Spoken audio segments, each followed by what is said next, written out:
नमस्कार, हिमाचल अभी देख रहे हैं आप। मैं हूं आपके साथ काजोल चौहान और मैं हूं आपके साथ अवंतिका खत्री। तो चर्चा अभी में आप सभी का स्वागत है। जितने भी दर्शक हमारे साथ इस लाइव में जुड़ेंगे, आप सभी से दरख्वास्त है कि अपने कमेंट कीजिएगा। कल आपके कमेंट जरूर लिए जाएंगे। कुछ तकनीकी खामियों की वजह से हम आपके साथ पूर्णतः लाइव नहीं जुड़ पाएंगे।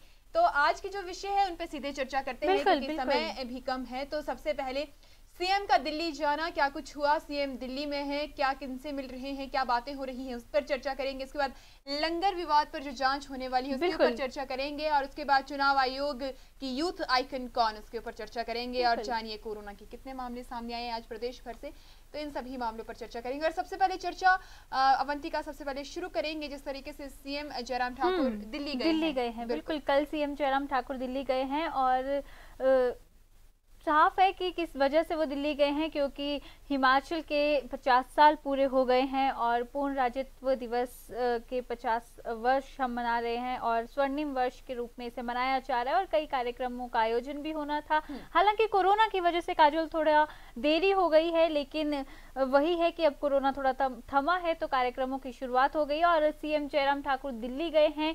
राष्ट्रपति रामनाथ कोविंद को औपचारिक न्योता देने के लिए वो दिल्ली गए हैं। जिस तरह से उनका कार्यक्रम है, राष्ट्रपति रामनाथ कोविंद का 5 दिवसीय दौरे पर वो हिमाचल प्रदेश आ रहे हैं, राजधानी शिमला में आएंगे क्योंकि विधानसभा का जो विशेष सत्र है जो कि 17 तारीख को होने वाला है काजोल, उसमें वो संबोधित करेंगे और जो हमारे 50 साल पूरे हो गए हैं हिमाचल प्रदेश के बनने को लेकर, उसी के उपलक्ष्य में ये विशेष सत्र भी रखा गया है और उसी में वो संबोधित करेंगे और इसी उपलक्ष्य को, इसी के बारे में वो न्योता देने के लिए सीएम जयराम ठाकुर गए हैं दिल्ली। और इसी के साथ उन्होंने कई और केंद्रीय मंत्रियों के साथ भी मुलाकात की है काजोल। बिल्कुल, तो सीएम जयराम ठाकुर ने गुरुवार को राष्ट्रपति रामनाथ कोविंद से मुलाकात की है और औपचारिक तौर पर उन्हें हिमाचल आने का न्योता दिया है। साथ ही साथ आपको बता दें कि जयराम ठाकुर ने रामनाथ कोविंद को पूर्ण राज्यत्व दिवस के, जिस तरीके से अवंतिका बता रही थी कि 50 वर्ष पूरे होने के अवसर पर 17 सितंबर को जिस तरीके से विधानसभा का विशेष सत्र मनाया जाना है उसके लिए उन्होंने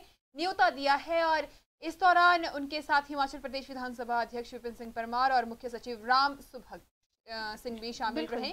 और साथ ही साथ आपको बता दें कि 16 तारीख को हिमाचल आने वाले हैं और इसके साथ किन किन से मुलाकात हुई है इसके बारे में भी आपको बताएंगे। लेकिन राष्ट्रपति रामनाथ कोविंद के साथ कौन कौन आएगा ये आपको बता दिए चलते हैं कि क्यास लगाए जा रहे हैं। लगभग अवंतिका 20 लोग आने वाले हैं। 20 लोगों का इस तरह से जो है कि 20 लोग राष्ट्रपति के जो बहुत करीबी हैं, उनकी पत्नी के अलावा बिल्कुल 20 लोग जो है उनके साथ आएंगे। और शिमला में इतनी सुंदर जगह है और शिमला आने का अवसर बहुत कम मिलता है और रिट्रीट में वो रुकेंगे, जो राष्ट्रपति निवास है शिमला में, वहां पर वो रुकेंगे। और उसके लिए हिमाचल प्रदेश सरकार ने और पुलिस प्रशासन ने भी तैयारियां शुरू कर दी हैं। एक और क्योंकि कोविड का दौर चल रहा है, ऐसे में थोड़ा जो है स्ट्रिक्टनेस भी वहां पर रहेगी और नियमों को बहुत अच्छे से फॉलो करवाने की वहां कोशिश की जा रही है ताकि खतरा किसी भी तरह से ना हो, क्योंकि बहुत बड़ा ये आयोजन है, एक तरह से राष्ट्रपति खुद आ रहे हैं, तो ऐसे में चूक की गुंजाइश नहीं है काजोल कहीं भी। बिल्कुल, तो आपको बता दिए चलते हैं कि और किन किन से मिले हैं आज सीएम जयराम ठाकुर। तो आपको बता दें कि केंद्रीय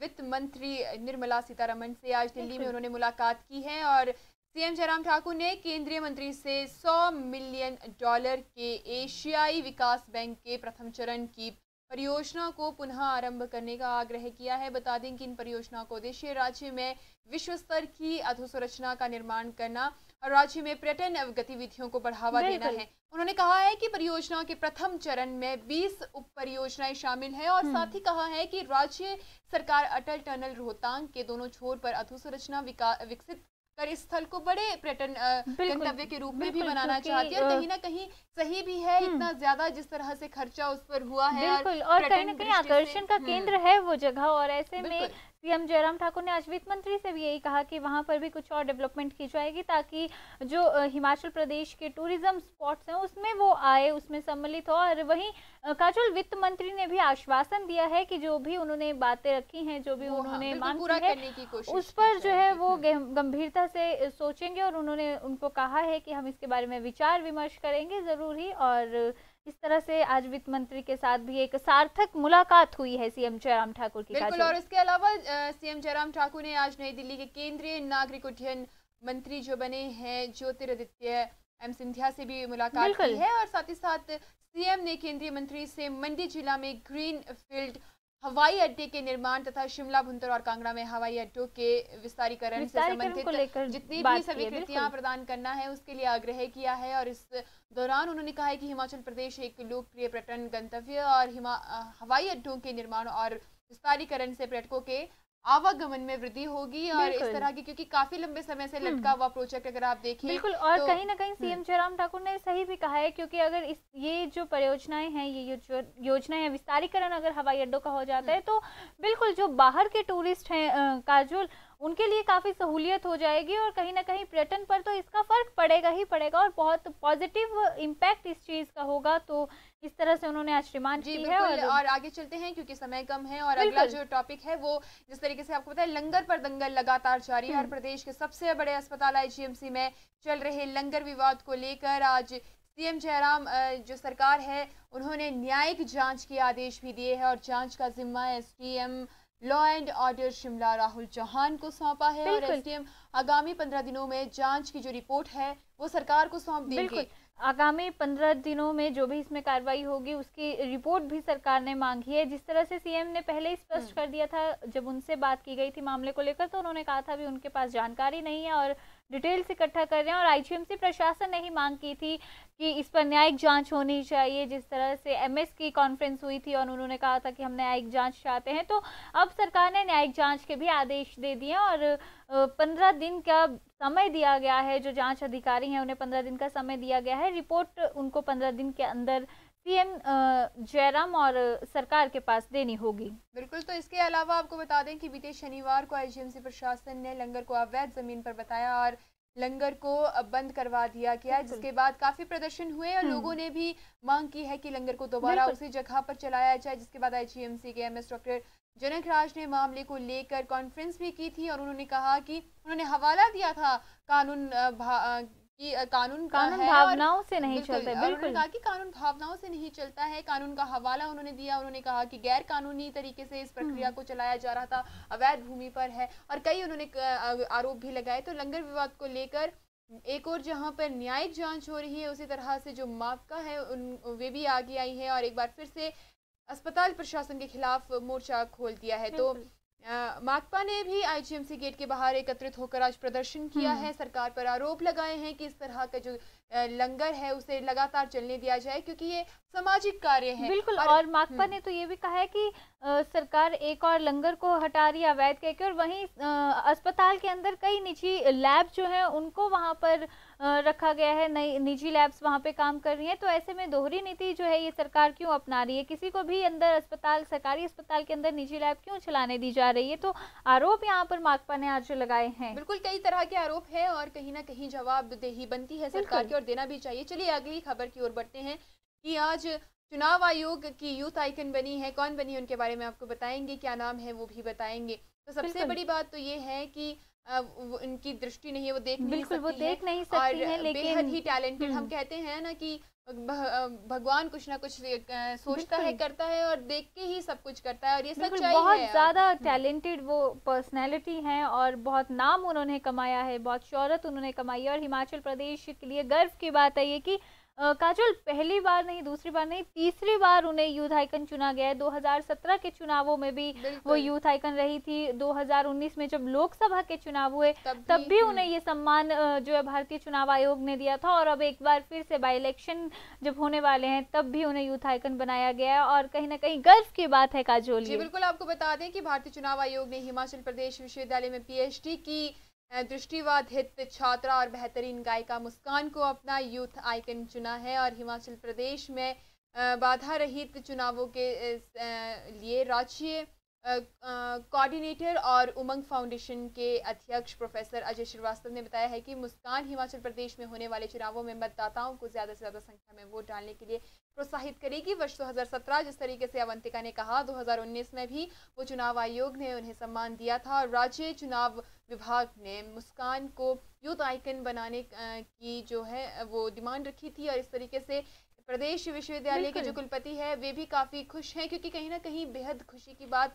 और बेशक रोशनी नहीं है, लेकिन आपको बता दें कि वो कंप्यूटर से पढ़ाई करती है और ये मुकाम हासिल किया है। वो व्हाट्सएप चलाती है, वो फेसबुक चलाती है, जैसे हम हैं वैसे वो बिल्कुल अपने आप को दूसरों से अलग नहीं समझती हैं और एक नॉर्मल जिंदगी जीते हैं। सबसे बड़ी बात ये है कि वो अपनी जिंदगी को भरपूर जीती हैं, किसी चीज़ में पीछे नहीं है। इवन अमेरिका में भी उनका एक 5 दिन का एक उनका फेस्टिवल था, वहाँ वो गए हुए थे और वहाँ पर उन्होंने कई जगह पे अपनी गायकी का जो है जादू चलाया था। कई जगह पे उन्होंने अपने गायकी से प्रस्तुति दी थी और बहुत ज़्यादा टैलेंटेड हैं वो, समाज सेवा के कामों से भी जुड़ी हुई हैं और बहुत अच्छी पर्सनालिटी हैं वो, एक तरह से हम ये कह सकते हैं। बिल्कुल, और जिस तरीके से उनकी जो हौसले हैं वो बुलंद होने चाहिए। हम कहते हैं ना कि पंख से कुछ नहीं होता, हौसलों में उड़ान होनी चाहिए, और यही बात सच है। और हौसलों में अगर उड़ान है तो कुछ भी हो सकता है। और ये आप देख रहे हैं आज हमारी जिस तरीके से हिमाचल प्रदेश की एक बेटी है, कहीं ना कहीं एक बड़ा नाम और कहीं ना कहीं बहुत अच्छा प्लेटफॉर्म एक ऐसे लोगों के लिए जो हिम्मत हार चुके हैं, कहीं ना कहीं हमें उनसे सीखना चाहिए।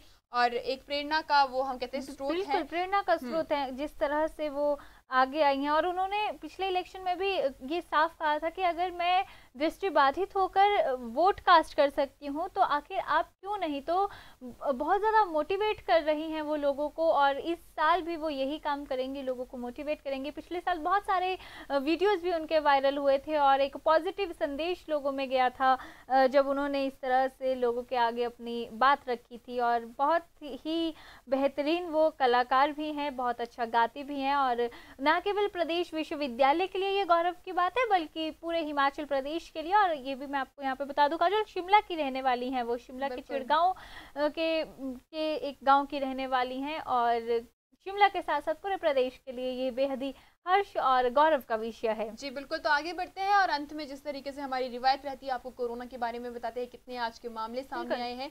तो आज जिस तरीके से आज 161 नए मामले सामने आए हैं और 139 ठीक भी हुए हैं। यहाँ पर सैम्पलिंग आज फिर कम हुई है, 9,834 के करीब सैम्पलिंग हुई है। वैसे आजकल कम ही हो रही है, लेकिन फिर भी कहीं ना कहीं सैम्पलिंग ज़्यादा होनी चाहिए प्रदेश में। और आपको बता दें कि कहाँ कितने मामले, बिलासपुर में 22 मामले आए हैं, चंबा में 15 मामले आए हैं, हमीरपुर में 21 मामले आए हैं, कांगड़ा में 31 मामले आए हैं, किन्नौर में 4 मामले आए हैं, कुल्लू में 8 मामले आए हैं, लाहौल स्पीति में 2 मामले आए हैं, मंडी में 28 मामले आए हैं और 20 आए हैं शिमला में और इसके बाद 0 आए हैं सिरमौर में। कोई मामला नहीं है। राहत भरी खबर सिरमौर के लिए, सोलन और ऊना में 5-5 नए मामले सामने आए हैं। तो इस तरीके से यहाँ पर आप देख सकते हैं कि कोरोना का कहर रुका नहीं है। कम केसेस का मतलब ये नहीं है कि कोई और वजह हो। हाँ बिल्कुल, क्योंकि कहीं ना कहीं बेहद गलत। और आपको एक और बात बता दें कि यहाँ पर 6 लोगों की मृत्यु हुई है 24 घंटे में। हम लगातार आपको कह रहे हैं कि कोरोना इसलिए घातक नहीं है कि संख्या में वो कम ज़्यादा है, कोरोना इसलिए घातक है कि वो कितने लोगों की जान ले रहा है। और कहीं ना कहीं जो जान जाने वाला आंकड़ा है हिमाचल प्रदेश के लिए काफ़ी दुखद है और बहुत ज़्यादा चिंताजनक ये सिचुएशन है। बिल्कुल, तो चलिए, मुझे लगता है कि आज की चर्चा इतनी ही, और जितने भी आपने कमेंट्स किए हैं कल ज़रूर लिए जाएंगे। कुछ इंपॉर्टेंट कमेंट्स आज के उठाए जाएंगे, आप पूरी चर्चा देखिएगा। अभी के लिए बस इतना ही इजाज़त दीजिए। आगे क्राइम हादसा है वो देखना ना भूले और गुड नाइट देखना ना भूले। नमस्कार।